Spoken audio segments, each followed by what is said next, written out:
Gabriela, o que são os escritórios setoriais de gestão e qual a correlação com demais setores do Senado?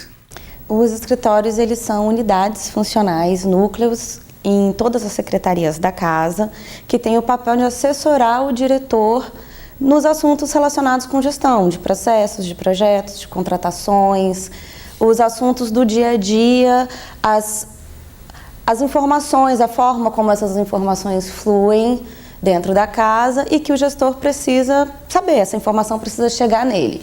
E elas estão pulverizadas dentro da secretaria, dentro dos diversos núcleos.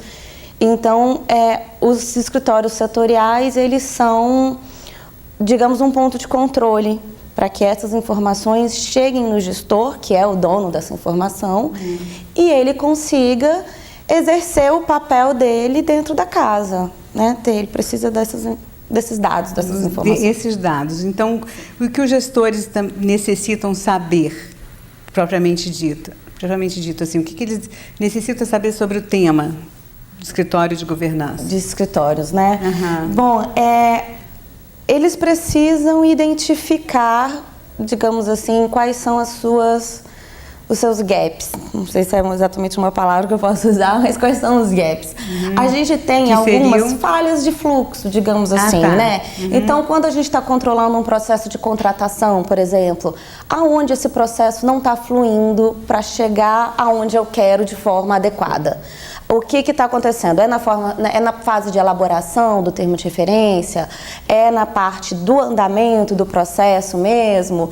É na parte do orçamento? Aonde que esse processo, que é um processo longo, não dá para você olhar exatamente na lupa, um a um, então você precisa de um controlador dos macroprocessos daquela secretaria que levante bandeiras. O processo é longo ou o trâmite é longo? Os dois. Os dois? Os dois. É um processo complexo, realmente. Então, o que eles devem saber, propriamente dito, os gestores? Eles devem saber os riscos, quando algo está errado. Você não precisa exatamente de alguém te avisando, tá tudo bem, viu? Tá tudo bem, viu? Tá tudo bem, não é isso. Mas você precisa saber quando algo não está andando da forma correta. Então, é você saber que as oficializações de demanda que você enviou para outras secretarias estão sendo atendidas e você saber que as que você recebeu também estão sendo atendidas, que os seus fluxos de trabalho estão corretos. Não existe nenhuma grande disfunção que está atrapalhando os processos de trabalho no dia a dia. Tá. E você disse, ele não precisa estar recebendo um aviso de que está tudo bem e tal. Então, como é que os gestores podem colaborar com o seu setor? Eles podem se apropriar das informações deles. O que acontece muito é que é aquela coisa de muitos pais, e aí acaba ficando, né, o cachorro com muitos donos que acaba morrendo de fome, porque um fica contando com o outro. Essa secretaria conta com a outra secretaria e as responsabilizações acabam sendo jogadas de um lado para o outro e não existe um ponto forte de controle. Então, o gestor ele precisa se apropriar do seu papel. Do seu papel, exatamente, do seu papel, dos seus processos, dos benefícios que ele precisa entregar no tempo. E os escritórios setoriais, eles são uma assessoria para isso, para manter esse controle e levantar os riscos de quando isso está acontecendo da forma devida e quando não, o que está faltando para poder chegar lá, para poder entregar aquilo.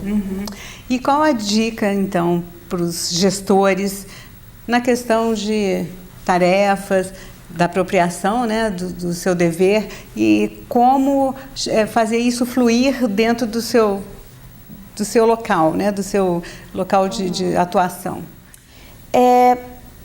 São tabelas de controle. Aonde essas tabelas vão ser feitas é irrelevante. Você pode fazer isso em softwares, como você pode fazer numa planilha de Excel. Mas levantar essas informações para saber se elas estão chegando da forma adequada. Quando a gente fala assim, informações, fica uma coisa tão subjetiva, né? Quais são as informações? Quer dar um exemplo prático? O exemplo mais forte que a gente tem hoje na casa são das contratações, porque elas envolvem a execução orçamentária da casa, que ela ela é anual, então se você não executa dentro de um prazo correto, você perde aquela janela de oportunidade de fazer um investimento, de melhorar um processo. E eu acho que hoje é um dos maiores gargalos do Senado, é a gente controlar essa execução orçamentária de forma adequada, principalmente com esse cenário político e com a nova PEC. A gente tem que controlar isso na unha. E esse cerco, digamos, está fechando cada vez mais. E nem sempre o gestor tem a visão completa. A nova PEC do teto de gastos. Do teto de gastos, isso. Porque ela trouxe algumas novidades em termos de execução orçamentária para a gente. Aqui no Senado. Não só aqui no Senado, em todo o serviço público. Sim. Porque antes nós tínhamos um orçamento que era o orçamento empenhado. Ou seja, se eu fizesse aquela dívida, independente de pagá-la exatamente naquele ano, contava como orçamento daquele ano. E agora não é assim. Você tem que fazer a licitação, receber o objeto, instalar ele todo, testar e depois pagar. Isso acrescenta uns meses no processo, porque antes não era exatamente necessário e agora Você recebia o produto, digamos, ou o projeto e não precisava dar satisfação.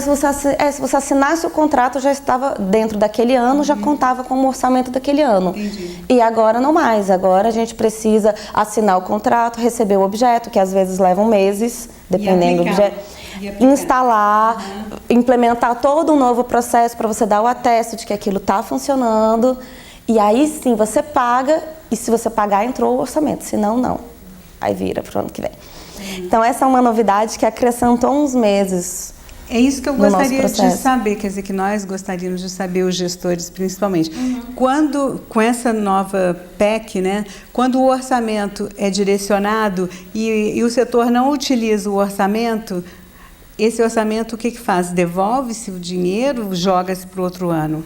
Não, nunca vai para outro ano. Nunca vai para outro ano. O que acontece é que a gente tenta remanejar dentro do ano para outros setores da casa que consigam executar aquele orçamento. Entendi. Então, um setor... É distribuído, então. É distribuído na medida do possível. Né? Se tiver tempo hábil. Se tiver tempo hábil, justamente, porque são processos de contratação em todos os lugares. Mas tem secretarias que são mais preparadas para isso do que outras, em termos de elaborar um bom termo de referência e ter esse processo mais fluido. Por isso que a gente pede esse controle do gestor. Falo, gestor, olhe para realmente o que você precisa, prioriza isso e fica de olho. Gabriela, você disse que tem setores mais bem preparados, né? Então, qual é a dica para demais setores da casa para unificar? Planejamento. É uma questão de planejamento mesmo. Nós estamos acostumados a olhar só para o incêndio de hoje, digamos. Então, eu estou pensando no o que eu vou executar no orçamento deste ano. Mas, na realidade, a gente tem que estar pensando agora no que a gente vai fazer no ano que vem. Porque 12 meses não é muito tempo para executar diante da nossa legislação, do nosso trâmite, porque nós temos muitas amarras burocráticas nesse processo, não é só querer também. Então, o planejamento ele é essencial, realmente definir o que é prioritário, o que é urgente, o que é prioritário e começar o quanto antes. Mas aí o gestor diz, a prioridade são 5 itens. E eles cabem, não cabem nesse ano para execução? Mas o bom de priorizar é que você coloca, né? 1, 2, 3, 4, 5. São 5 itens. 1, 2, 3. 1, 2, 3, 4, 5. Então, se é tão urgente assim, o termo de referência já está pronto? Ah, não. Primeiro tem que aprovar o orçamento. Pô, não tem, porque o orçamento é anual. Ele só vai sair no início do ano que vem. Mas se você for começar a elaborar o termo de referência no ano que vem, não vai dar tempo. Porque é um objeto complexo, ou o fluxo é assim.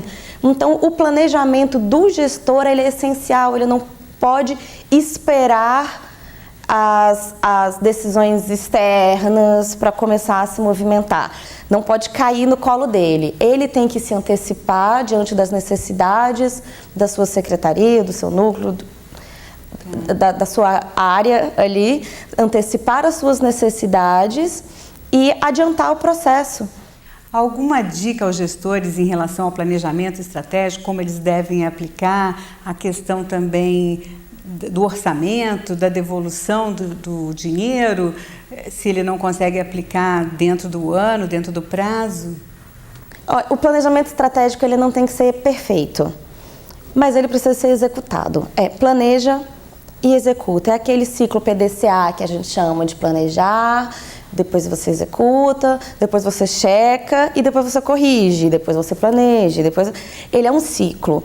Então, mais importante do que fazer um planejamento perfeito é você trabalhar na execução do que você planejou. Planeja e executa. Se precisar melhorar, você vai melhorar logo em seguida. Não precisa ficar ninguém muito afobado para fazer algo perfeito. No entanto, é um esforço contínuo, é uma melhoria contínua. Planeja, executa, arruma o que deu errado e vai de novo. São ciclos de gestão, digamos assim.